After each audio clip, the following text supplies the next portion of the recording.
mean, it must be a very different experience, no matter how successful you are within a group, to be one of an ensemble and then to find yourself out there at the front.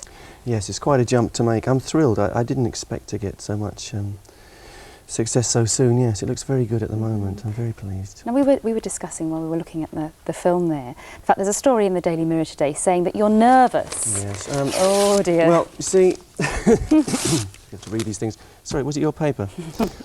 No. Yes, saying you're nervous about going on a world tour, that's overstating the case slightly, isn't it? I'm not really nervous, but I want to do it right. No, I don't think nervous is the right word. But it's a challenge, and it's quite, it's something quite thrilling to look at, because it's totally new. I have a clean slate. I can do what I want, you know, and I want to make sure it's done right. So rather than just plunge in and make a fool of myself, I want to sort of go somewhere and work on it, same as the band did, you know, same as Queen did in the early days. Is there a sense that really it's such an act to follow as well, that you don't want to go out on a limb and be criticised afterwards, you want it to be a really good show, because Queen were absolutely renowned for being showmen, with the ultimate showman at the front? Yeah, well, people pay their money, you know, and you really, you have an obligation to do something special, I think. Yeah, it's not enough to just shuffle on and say, well, this is what I do. You know, you go for it, and I think that's the way we've always been, and I don't want that to change. Obviously, everybody wants to know whether you will play together again, or whether Freddie's tribute concert was in fact the last time that it's likely that we'll see the remaining 3 members of Queen playing alongside one another. I'm sure at some point we'll play together again, but I don't think we can be Queen anymore. I really don't. I don't think it makes any sense without Freddie. You know, it was, and we always said if any one of us went, Queen wouldn't be a viable proposition anymore. So no, and I think in a way it's time for us to move on. You know, we were in this wonderful self-made umbrella for a very long time, and it's in a way time to grow up, and I'm up for it.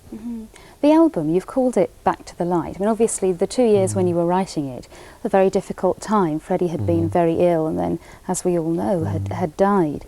Is there a sense in which it is a transition from the past to hopefully a happier time and a completely new set of objectives of a new career? Yes, it actually took me longer than 2 years. I've been working on this album for at least 5 years, and some of the stuff goes back even further than that. But yes, for me it's a sort of clearing out. You know, all this material has been there in different forms, you know, and little pieces of tape around the studio, you know, and finally it's all on a piece of plastic, and that makes me very happy, yes. So having cleared that out, I want to be able to move on, yeah. It's well documented. The Driven By You, which was great success as a single, started off as a car commercial. I was very lucky to have that vehicle. Vehicle. Oh dear. Thank you. Yes, very pleasing. Now, what about this one? Because it's completely different from anything I've ever heard from you. Yeah, this one I've lived with for the 5 years that this thing's been going. Yes, it's been in my head for a long time, and it's nice to get it out. And I will be glad to get past this one in a way. It might seem a strange thing to say, but some things sort of haunt you, you know. And this song's quite important to me, and I'll be glad to get it out of the way. What inspired this one then? Depression, I suppose.